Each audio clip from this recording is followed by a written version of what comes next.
안녕하세요. 이번 주 부동산 개발 사업의 절차, 일반적인 절차 특징 네 번째 시간이 되겠습니다.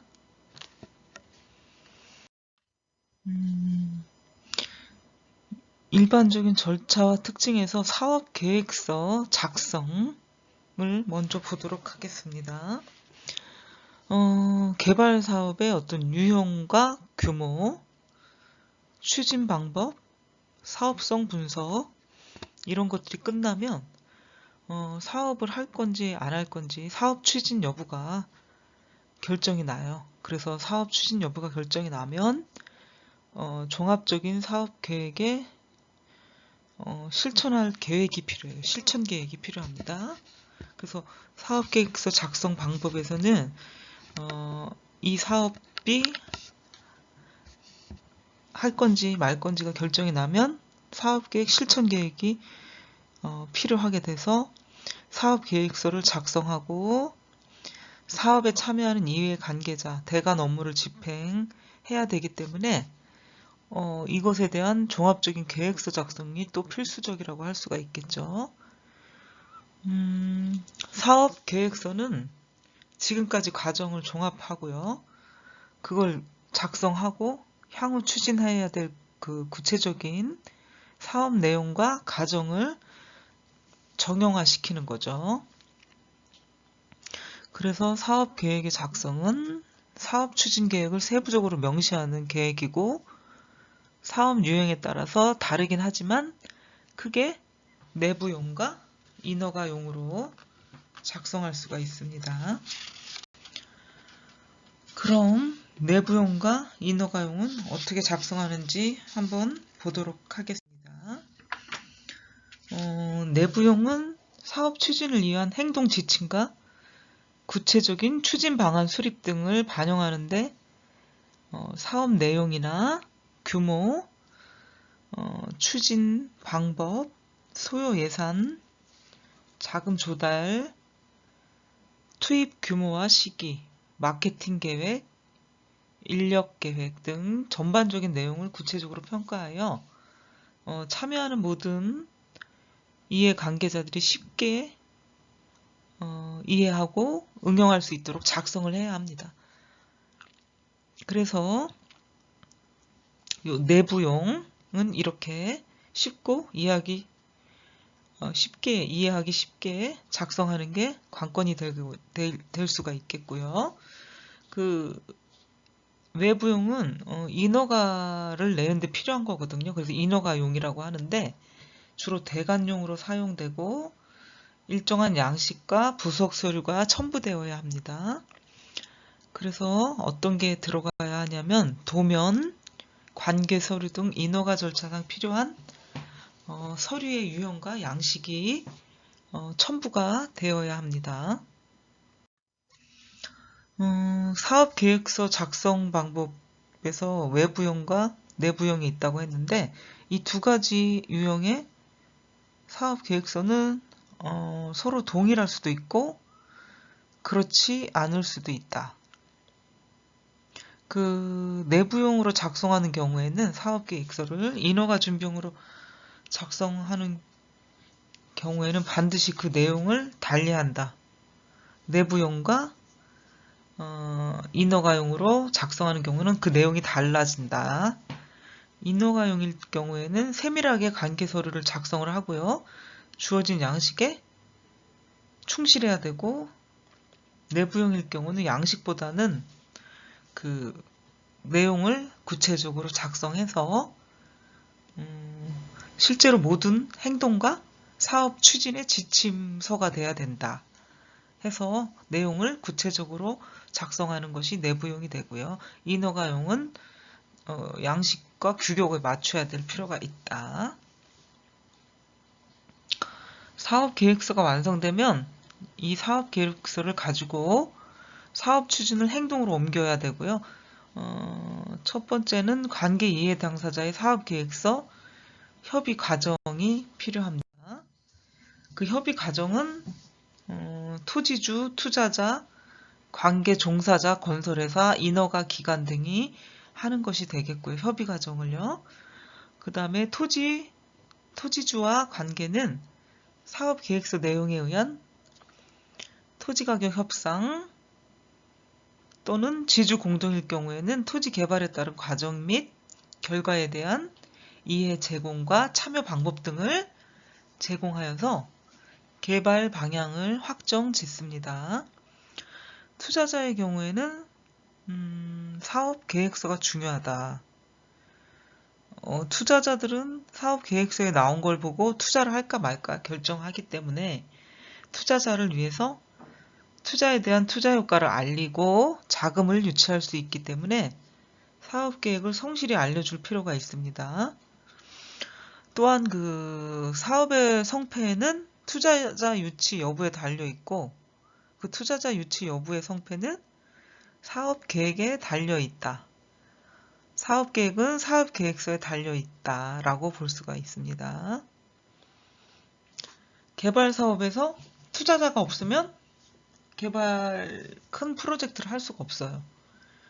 뭐 투자자가 토지주가 됐던 뭐 관계 종사자가 됐던 건설회사가 됐던 이 그 협의 과정의 당사자들은 모두 사업이 잘 되기를 바라거든요. 그래서 이 중에 또 돈을 댈 수 있는 투자자가 굉장히 중요하기 때문에 투자자들을 위해서 사업 계획서를 잘 작성해 줄 필요가 있다 라고 얘기를 하고 있죠. 사업 계획서 작성 방법에서 건설사와 사업 계획서 협의는 어떤 공사에 관련된 걸 논의하고 공사 참여 조건을 협의하는 데 이용이 된다. 공사 조건으로 공사 금액, 공사 기간, 공사비 지급 조건 등이 있고요.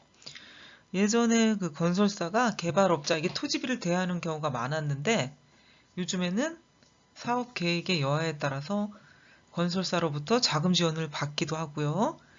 개발 사업을 전개할 수 있기 때문에 건설회사와의 사업계획 협의는 필수 조건이면서 가장 중요한 협의사항이다 라고 알아두시면 되겠습니다.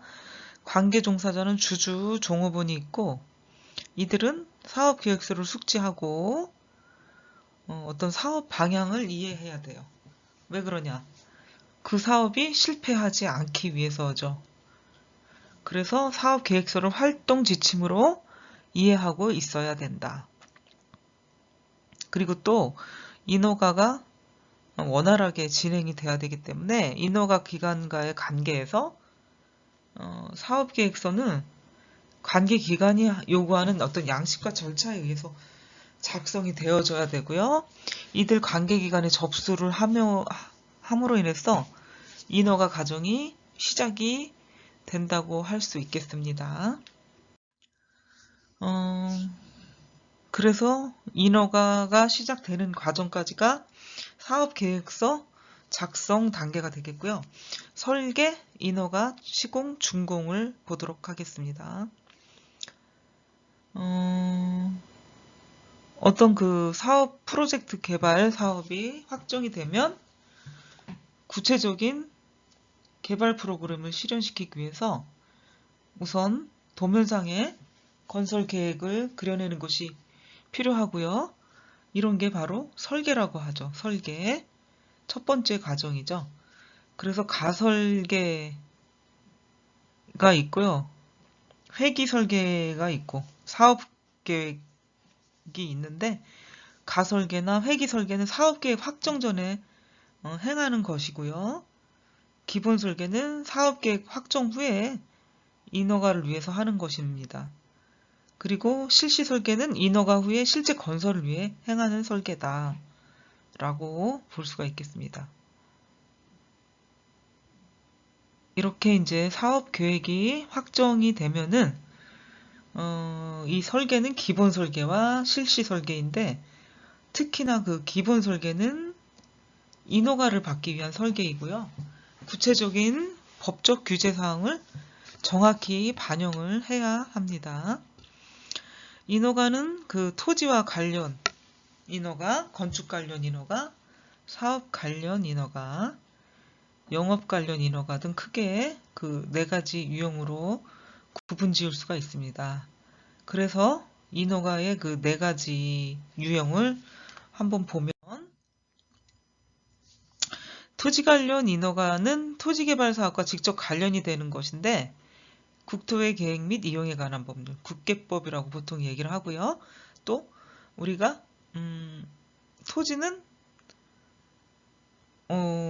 개발을 하는 그 직접 관련이 되는 법이 한 가지가 더 있는데, 도시개발법과 같은 유형의 개발사업 등에 적용이 됩니다. 두 번째, 건축 관련 인허가는 토지 관련 인허가 이후에, 인허가를 득한 이후에 해당 토지에서의 건축 행위에 대한 인허가를 받는 것인데요. 이거는 건축법의 근거를 가지고 있어요. 그럼 벌써 법이 몇 개가 나왔죠? 두 번째까지만 해도 3개가 나왔죠. 국토의 계획 및 이용에 관한 법률, 도시개발법, 건축법. 이 세부적인 내용들을 여러분들이 적용을 시켜서 건축 인허가를 받게 되는 거죠. 건축법에 의해서. 그래서 이 법률을 저희가 벌써 앞에 그 강의에서 이미 배웠어요. 이런 법률들의 저촉을 받는다 하고, 사업 관련 인허가는 별도의 법에 근거해서 사업 승인을 받아야 하는 경우에 해당되는 인허가인데, 주로 주택건설의 경우 주택법상의 인허가를 말한다. 그러니까 주택에 관한 사업 승인을 받을 경우는 주택법에 관한 인허가를 받아야 된다. 그럼 4개예요. 어쨌든 법이 관련된 거, 법이 걸쳐져 있는 거예요. 전부. 그 다음에 4번째, 영업 관련 인허가인 경우에는 개발 사업이 완료되고요. 본격적인 영업을 해야 될 경우에 해당되는 인허가인데, 예를 들어 아파트 근린상가, 아파트를 짓고 나서 근린상가에서 입점이 돼서 영업을 해야 되는 경우가 생기게 되죠. 그래서 아파트 근린상가의 경우 식당, 담배가게, 야채가게 등 여러 형태의 영업활동이 필요한 인허가 등을 말하고 있습니다. 다음, 인허가 과정의 예를 들었을 때 그 리조트 개발과 관련해서 예를 들면, 먼저 국토의 계획 및 이용에 관한 법률이 크게 저촉이 되겠고요. 이 국토의 계획 및 이용에 관한 법률상의 관광 휴양 개발 진흥지구로서의 용도 변경 절차를 거쳐야 합니다. 먼저 리조트 개발이 되지 않은 상태니까 용도 변경 절차를 거쳐야 된다. 이걸 거친 다음에 관광진흥법 또는 체육시설 설치 및 이용에 관한 법률에 의거해서 리조트 사업 계획의 인허가를 받고요. 이게 승인이 나면 숙박시설 등 해당 시설에 대한 건축 허가를 받아서 시설 공사를 마치고, 이 시설 공사가 끝나면 리조트 사업 승인이 완료가 돼서 실제 영업에 들어가게 됩니다. 굉장히 과정이 끝날 때까지 법으로 연결이 돼 있어요. 그래서 그 절차를 알아둬야 되겠죠. 인허가가 완료되면 건설회사와 시공계약을 맺고 공사에 착수를 한다. 민간 개발 사업의 경우 건설사는 단순히 도급 공사만 하는 것이 아니라 자금 지원도 하고요. 기술 지원이 병행이 되기 때문에 공사 계약이 체결된 이후부터는 건설사 역할이 크고 되게 중요하다고 볼 수가 있겠죠. 그러니까 공사 계약이 체결된 순간부터 건설사 역할은 크고 중요하다.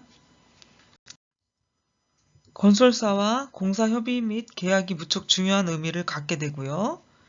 공사비는 물론 분양가, 설계 내역, 공사 방법, 자금 관리 방법, 이런 것들을, 광범위한 내용들을 계약을 하고, 이때 건설사와의 협의 조정 결과에 따라서 사업 여부가 달라질 수가 있습니다. 건설사가 개발자와 공사계약을 체결하는 방법은 일괄수주 방식, 분양 도급 방식, 단순 도급 방식, 교환 방식 등 그 6가지가 있어요.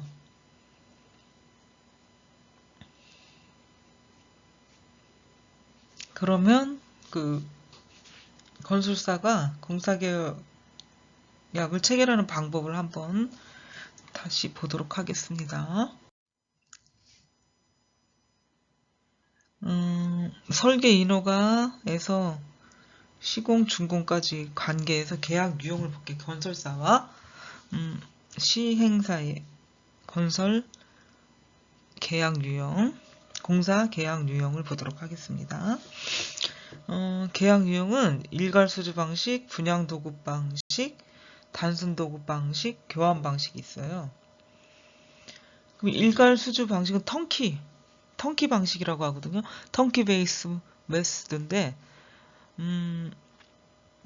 요즘에는 이 턴키 방식이 많이 이루어지는 추세라고 합니다.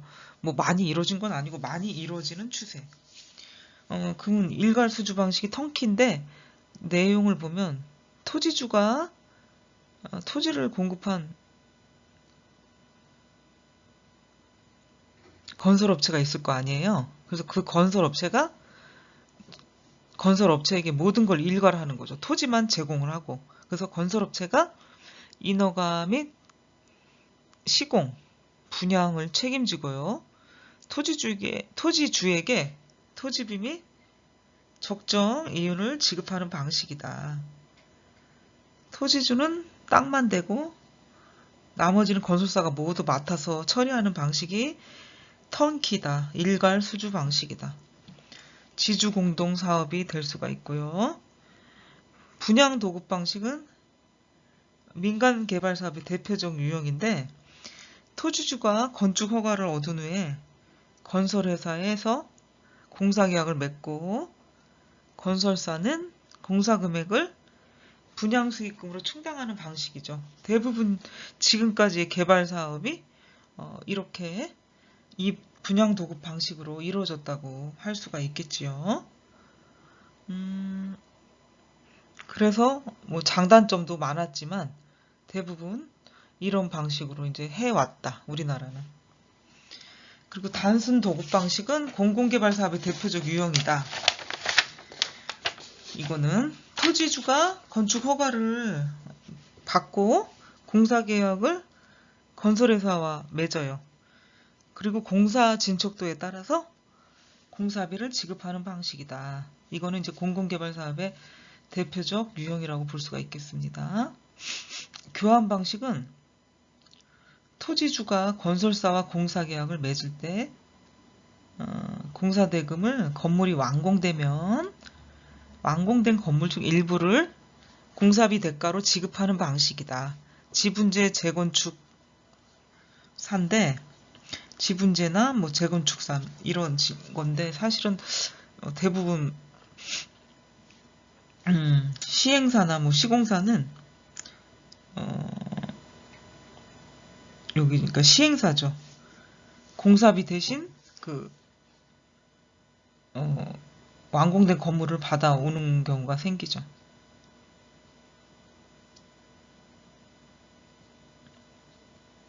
교환 방식이 되겠죠.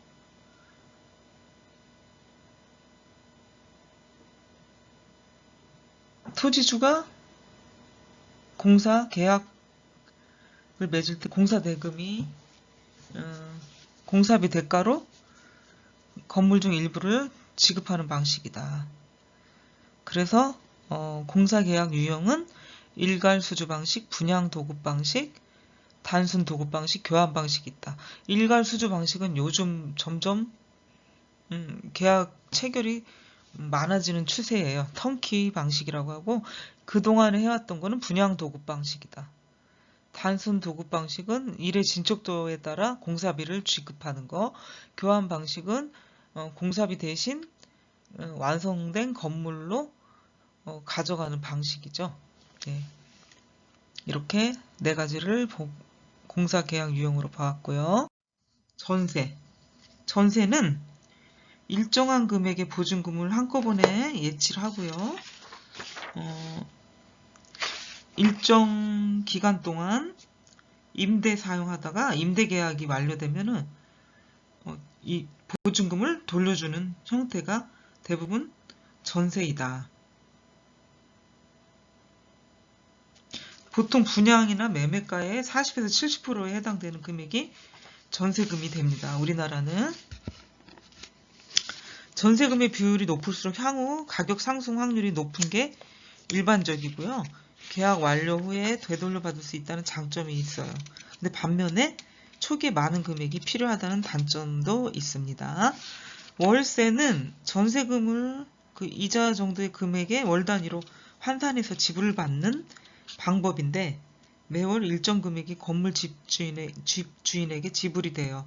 그래서 소멸되는 방법입니다. 그래서 월세는 주변 여건과 경제 환경에 따라 달라지고 주택 및 상가의 경우는 월 2%선, 업무 시설은 10에서 14%까지 달했고요. 금리가 낮아지면서 이런 월세 수준도 낮아져가지고 보통 1에서 1.5% 수준에서 결정이 됩니다. 초기에 많은 금액이 필요 없고요. 계약 완료 또는 해지 시에 돌려받을 수 없다는 단점이 있습니다. 장단점이 있는 거죠. 그래서 전부 방법들이. 보증부 월세는 우리나라에서 행해지는 대표적인 임대 형태인데 전세와 월세의 장점을 활용한 중간 방법이다 라고 할 수가 있겠죠.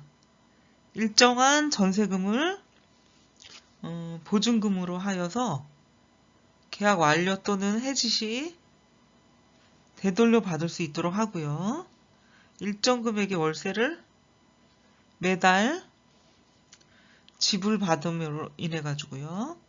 초기 비용을 줄이는데 효과를 가져올 수 있다. 그래서 우리나라의 대표적인 임대 방식이 되겠다. 보증부 월세. 그리고 깔세가 있어요. 깔세. 깔세는 월세 변형으로서 1년 또는 2년 단위의 월세금을 계약 시에 일시에 지불받는 방법으로서 그 월세 금액으로서의 전세 효과를 가져올 수 있기 때문에 임대인의 입장에서 선호하는 방법이고요. 우리나라에서 주로 외국인을 대상으로 임대사업 할 경우에 주로 이용이 되는 방법이고요. 그래서 이렇게 전세, 월세, 보증부 월세, 깔세 등을 어떤 건지 여러분들과 알아보았고요. 다음은 분양 방법. 상품 유형에 따라서 회원권 분양과 소유권 분양 방법이 있어요. 회원권 분양은 리조트 회원권, 스키 회원권, 골프 회원권 등 일정한 제도하에서 분양이 가능한 회원권인데 이걸 그냥 이용권이다 이렇게 보통 얘기를 해요. 그래서 이용권을 분양해 주는 거죠. 사실은 이용상의 특혜가 있고 권리도 주어지지만 소유권의 권리는 주어지지 않는다. 그래서 이용권을 매매를 하게 되는 거죠. 회원권 거래소에서. 소유권 이전 등기는 주택, 상가, 오피스텔 등 대부분 부동산이나 콘도미니엄의 경우에 이 두 가지 방법이 모두 적용되는 특징이 있다. 콘도의 경우에만 이용권과 소유권 이전 등기가 가능하다는 거고 상가, 오피스텔은 소유권 이전 등기가 가능하고요. 또 분양 주체에 따라서 분양 방법을 구분할 수가 있는데 두 가지가 있죠. 직접 분양과 대행 분양이 있고요. 그 대행 분양 안에는 완전 분양 대행이 있고 일부 대행 분양이 있습니다. 그래서 분양 주체에 따라 분양 방법을 한번 비교해 봤는데요. 직접 분양을 한번 보도록 할게요. 분양 업무 모든 과정을 사업주가 직접 추진한다. 그리고 장점은 사업주 의사가 정확히 반영이 되고 분양 수수료가 지급되지 않아서 비용 절감의 효과가 있다. 단점은 분양 경험이 필요하고요. 정기적인 조직 관리가 필요하다. 조직 구성 및 해체가 쉽지가 않다. 그 다음에 대행 분양이죠. 간접 분양이라고 하는데 완전 대행과 일부 대행이 있어요. 완전 대행은 분양 업무 전 과정을 대행사에 일임한다. 과다한 수수료 발생 및 분양 사고가 우려가 된다. 단점으로는 뭐 장점은 나와 있질 않고요. 일부 대행은 단순 분양 계약 업무 또는 영업 업무만 대행을 해준다.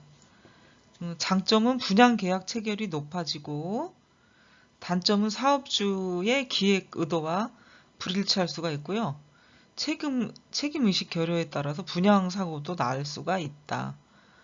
그래서 직접 분양과 대행 분양 두 가지가 있는데 대행 분양은 완전 대행과 일부 대행이 있는데 그 완전 대행과 일부 대행의 개념과 장점, 단점이 있어요. 그래서 여러분들이 지금 요 분양 주체에 따른 분양 방법 비교를 표로 한번 여러분들과 보았습니다. 분양 방법은 분양 조직이 있어요. 그러니까 때를 지어서 어디에 분양한다? 그러면 거기 현장 가서 분양하고 또 분양이 끝나면 또 다른 현장으로 가는 게 이제 분양 상담사? 또 분양 대행사에 이제 어떤 무리 지어서 다니는 직원들이죠. 그래서 이 조직은 혼자 다니기에는 힘들어요. 혼자 하기는. 그래서 5명, 뭐 10명 이렇게 그룹으로 묶어서 같이 이동을 하죠. 어느 건설사의 이름을 따가지고 뭐 일군 업체에서 분양하는 데를 이들이 가면 다행히 운 좋게도 또 분양이 잘 되는 경우가 많거든요. 브랜드 때문에. 그래서 우리나라는 분양도 브랜드나 시공사를 보고 많이 결정을 하고 그 브랜드나 시공사의 이미지로 인해서 분양이 얼마나 빨리 끝나느냐 안 끝나느냐 그것이 시간에 달려 있어요. 분양은. 그런데 그 시간을 단축할 수 있는 게 바로 브랜드라고 할 수가 있겠어요. 물론 위치나 뭐 여러 가지 규모나 형태나 다 따지겠지만 그 1군 브랜드가 뛰어들었을 때는 위치 좋은 곳이죠. 그리고 상품성 있는 거예요. 그러다 보니 그곳에 1군 업체가 뛰어들었을 거라고요. 그곳은 되는 자리죠. 시공사가 또 1군 업체고요. 조금 안 좋은 위치라도 시공사에서 보증을 해주기 때문에 시공사를 보고 분양을 받는 경우가 많다고 볼 수가 있겠습니다. 정규조직은 사업주의 그래서 분양조직은 정규조직과 비정규조직이 있어요. 그래서 정규조직은 사업주의 정규 소속으로 구성된 조직이고요. 조직 전담화가 되기도 하고 비전담 조직화 되기도 합니다.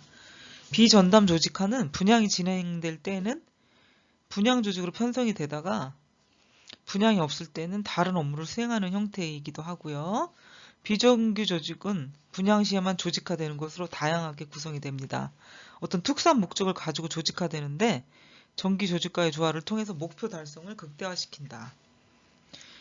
외곽 영업 조직들이 대부분이거든요, 사실. 그래서 특별 분양 조직, 이벤트 위한 전문가 조직, 뭐 아르바이트, 도우미 등이 필요시 수시로 조직화되는 조직 등이 있다. 사실은 그 회사에서 분양팀을 가지고 있는 경우도 있지만 대부분 외부에다 맡기기 때문에 외곽 조직 영업이나 뭐 이벤트를 위한 전문가 조직 이런 것들이 많이 있다고 볼 수가 있겠습니다. 분양 방법은 분양 과정은 상품 개발 단계, 분양 단계, 분양 정산 단계로 나눌 수가 있습니다. 2단계는 분양 단계인데 다시 분양 준비 단계, 분양 광고 단계, 분양 단계, 분양 정리 단계로 나눌 수가 있습니다. 상품 개발 단계는 분양 담당자 또는 전문가와 사업주가 토지 분석 단계에서부터 참여를 하고 분양 가능한 상품을 기획하는 게 이제 상품 개발 단계가 되겠습니다. 앞에서 배웠듯이 우리가 토지분석 8원칙을 배웠어요. 그 토지분석 8원칙을 통해서 개발 방향을 설정을 하고요. 여러 가지 형태의 시장 및 수요 조사를 통해서 사전에 시장 흐름 파악을 하고 최적의 상품을 개발하고자 하는데 목적이 있습니다. 최근 시장이 수요자 중심으로 바뀌면서 수요자들이 선호하는 상품 개발이 최우선 과제입니다. 그래서 개발 초기에 참여하는 비중이 커지게 됐다. 라는 것을 알 수가 있겠습니다.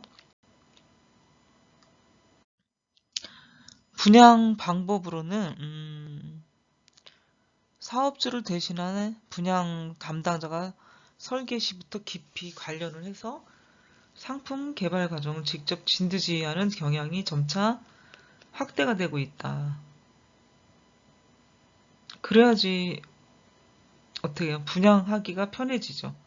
이 상품에 대한 컨셉이나 상품이 개발된 과정을 알아야 고객들에게 설명을 잘 해줄 수가 있고, 또 이걸 처음에 관여하지 않더라도 관여한 사람이 교육을 시킨다면 분양 상담사들이 어떤 취지로 이 건축물이 탄생이 됐는지, 그 다음에 어떤 법적인 내용으로 규제가 되고 안 되고 이루어졌는지를 알 수가 있기 때문에 이런 상품 개발 과정을 직접 지휘하는 경향이 확대가 된다라고 볼 수가 있겠습니다. 분양 담당자가 마케팅은 물론이고요. 기술적인 분야까지 전문가적인 지식이 필요하죠. 분양 단계는 실제로 분양을 하는 단계인데 상품 개발이 완성이 되고 또 각종 인허가가 완료되면 개발 사업의 모든 시스템은 분양을 위한 시스템으로 바뀌어요. 일단 상품은 팔려야 돼요? 안 팔려야 돼요? 수요자가 있어야 되겠죠. 그럼 빠른 시일 내에 팔고 다른 사업을 하는 게 이득이에요. 시간이 돈이다라는 얘기처럼 오랜 동안 분양이 이루어지지 않은 비용이 많이 들고 손실이 많이 나게 돼요. 그래서 이 사업성이 떨어지죠. 그렇기 때문에 분양을 빨리 하는 게 수익성과 사업성을 높이는 최대 관건이 될 수가 있겠죠. 그러기 위해서는 좋은 위치, 좋은 시공사, 좋은 분양 상담사들이 빨리 일을 마무리할 수가 있어야 되겠죠. 그런 것들이 바탕이 돼서. 그래서 본격적인 영업 단계가 되고요. 분양이라는 게 상품 개발 단계가 기획 단계라면 분양 단계는 계획 및 실행을 하는 단계이다라고 볼 수가 있겠습니다. 분양 방법이 있어요. 분양 단계의 제1단계는 분양 준비 단계이고요. 분양 개시 전 1개월 전부터 시작을 해서 분양 개시 일주일 전까지 기간을 말합니다. 분양 계획 및 세부 계획을 종합적으로 수립을 하고 분양 목표를 설정해서 분양 광고 자료, 분양 이벤트 기획, 그 다음 홍보물 제작을 하게 됩니다. 이 홍보물 제작을 할 땐 분양 매뉴얼이 있어야 되겠고요. 이 작성을 해야 되겠고, 분양 조직 구성, 분양 개시를 대비해서 이런 것들이 홍보물 제작에 들어가야 됩니다. 분양 단계 2단계는 분양 광고 단계인데 분양 광고를 집중적으로 이제 집행하는 단계로서 보통 분양 개시 일주일 전부터 분양 개시일까지 그 기간을 분양 광고 단계이다 라고 볼 수가 있겠습니다. 영업사원들에게 지속적으로 반복적으로 교육을 시켜가지고요. 상품에 대한 숙지도를 높이고 언어나 태도 등의 체질화를 교육을 시켜야 돼요. 서비스업입니다. 그렇지만 전문 지식이 또 필요한 일이 분양업입니다. 그러니까 뭐 직업 할 게 없어서 이 일을 한다? 그 태도부터 버려야 합니다. 굉장히 전문화된 일이기 때문에 요즘은 도시계획 부동산, 도시계획 행정학 도시 공학하는 친구들이 전업으로 하긴 그렇고 방학 때 아르바이트로 이 분양 상담사 일을 많이 한다고 들었습니다. 그러니까 건 바이 건이기 때문에 한 건당 얼마의 수당을 받는 직업인데 학생들이 받기에는 큰 돈이거든요. 그럼 여러분들이 한 건만 해도 등록금과 비슷한 돈을 받을 수가 있기 때문에 열심히 한다면 그거보다 또 더 큰 돈을 벌 수도 있죠. 그렇지만 큰 돈을 벌 수 있다는 그 일확천금에 눈 멀어가지고 전적으로 직업으로 삼기엔 조금 저는 반대입니다. 그러니까 이 직업을 안 하시는 분한테 뭐 욕되게 하려고 하는 건 아니지만 전문가적인 면모를 갖추었다면 꾸준하게 해도 성공을 할 수 있는데 그걸 견디지 못하면 조금 생활이나 직업적으로 인정받긴 좀 힘든 부분이 다소 많이 있다고 봅니다. 그래서 전문가적인 그 상품에 대한 숙지도가 매우 필요하고요. 세련된 언어와 태도 등이 반드시 필요한 업종이라고 볼 수가 있겠습니다. 분양 3단계는 분양 단계인데요.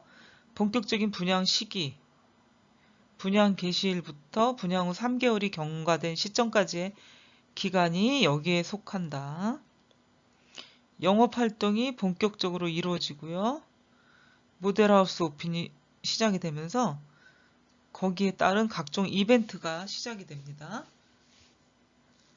분양 단계 4단계는 분양 정리 단계이다. 분양 정리 단계는 분양 개시 3개월 이후부터 분양 마무리 기간까지예요. 근데 3개월까지 이제 분양이 다 되는 경우도 있어요. 굉장히 좋은 물건일 때는. 근데 3개월 이후까지 완판이 되지 못하는 경우가 있기 때문에 그게 이제 3개월 이후부터 분양 마무리 기간까지이다 라고 볼 수가 있겠습니다. 분양 잔여분을 분양하는 단계로 미분양 물건 분양 대책이 주된 전략이 나와야 되겠죠. 그래서 이 미분양이 오래되면 한 명이나 두 명, 뭐 처음에는 몇십 명 투입했다가 점점 3개월 이후에는 사람을 빼게 되죠. 분양 그 율이 있기 때문에 그거 대비 사람을 배치를 하게 되죠. 그래서 조금 남은 자녀분이나 미분양 몇 건 같은 거는 뭐 한두 명 정도 남아 있게 되죠. 근데 그 한두 명도 사실 기업에서는 인건비나 비용 처리가 다 되기 때문에 얼른 분양을 하고 그 현장을 떠나는 게 수익성을 높이는 길이라고 볼 수가 있겠죠. 그래서 빨리 그 미분양 물건에 대해서 분양 대책이 마련이 돼야 되는 게 당연하다고 볼 수가 있겠습니다. 분양 과정의 마지막 단계는 분양 정산 관계가 되겠는데요. 계약 내용에 대한 게 있을 텐데 그 계약 내용에 대한 현황 분석 및 결과를 종합화하는 단계고요. 그런 게 뭐냐? 분양금, 입출금 내역이고요. 분양 계약자들의 인적 사항 정리, 분양 후에 각종 정보 및 일정 관리, 분양 성공과 실패 사례 분석이 주된 업무가 되겠고 이거를 종합화하는 게 분양 과정 마지막 단계다라고 볼 수가 있겠습니다. 그래서 이런 업무가 되지 않으면 정산이 되지 않겠죠. 정산을 하려면 이런 작업들, 이런 업무들이 일목요연하고 또 정리가 체계적으로 돼 있어야 되겠죠. 예, 그래서 분양 과정 마지막 단계까지 여러분들과 봤고요. 광고가 있어요. 광고 방법. 매체에 따른 광고 전략이 있어요. 그래서 TV 광고, 라디오 광고, 신문 광고, 잡지, 유인물 광고, 판촉물 광고, 옥내외 광고가 있어요. 그래서 여기에 장점과 단점과 전략이 있는데 TV 광고는 장점이 모든 계층에 전달이 가능하고요. 반복 광고로 메시지가 주입을 할 수가 있어 주입 효과가 있다. 수요자에게 접근이 우수하다. 단점은 높은 광고 비용, 짧은 시간, 한 15초 정도가 되는 광고 시간이 있고요. 시간 선택에 한계가 있다. 방송국에서 정해주는 시간들, 아니면 그 피크 시간에 가장 비싸기 때문에 조금 저렴한 가격으로 하려면 사람들이 또 덜 보는 시간들이 있겠죠. 그래서 이런 단점이 있고, 프로그램 영향력에 추종이 된다. 많이 보는 시간들 아까 얘기했죠. 전략을 보면은 TV 광고 전략은 계속적인 반복적인 효과를 위해서 기업 이미지 광고 또는 브랜드 광고에 중점을 둡니다. 시간대와 프로그램 효과에 반영이 된다. 라디오 광고의 장점을 보겠습니다. 낮은 비용, 단기간 효과에 집중화가 될 수 있고요. 지역 밀착 광고. 단점은 논리성이 결여되어 있다. 설득력이 약하다. 청취력이 불명확하다. 청력에 의존해야 된다. 상상력을 자극한다. 전략으로는 출퇴근 시간대 집중화, 청취율이 높다. 신문 광고의 장점은 광역적으로 전달 가능하다. 뭐 전국에 가능하죠. 근데 라디오나 TV는 나오지 않는 지역이 있습니다. 확실한 정보 전달력이 있고요. 가격이 저렴하다. 보존성이 있고 기록성이 있다. 신문 지면에 남아 있으니까. 단점으로는 광고 게재면에 한정적이다. 선택적인 광고가 불가능하다. 단발 효과, 짧은 수명이 있다. 신문 광고의 전략은 다양한 메시지를 전달하는 것이고 단기간에 빠른 선택을 유도하는 것이다. 잡지의 장점을 보겠습니다. 광고 대상과 잡지 구독자의 공통관계가 성립이 되고요.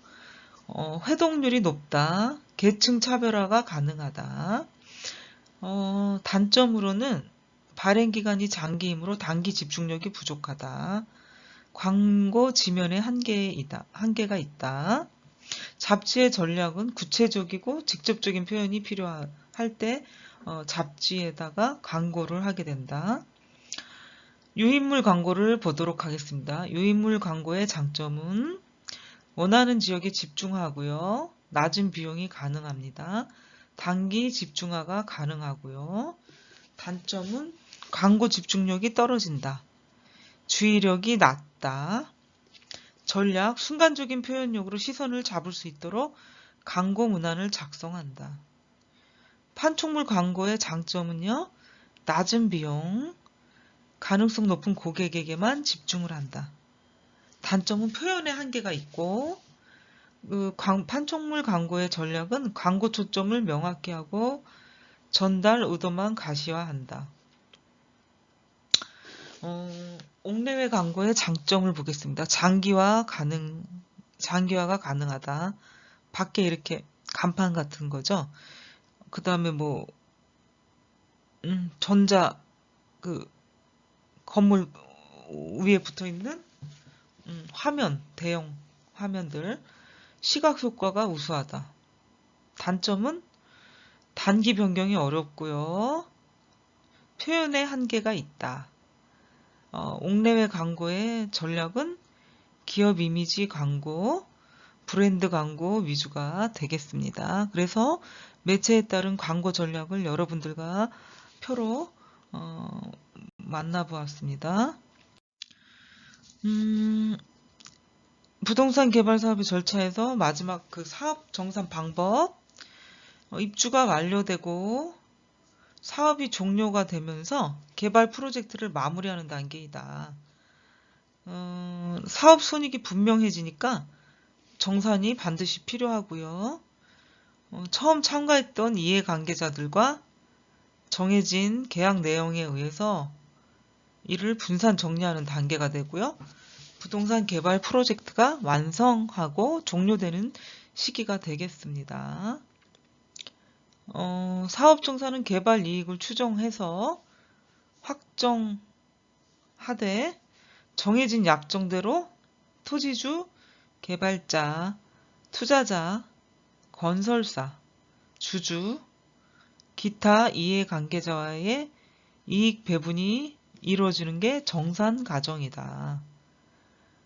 또한 기타 이해관계자나 주주들에게 이익 배분을 완료하고요.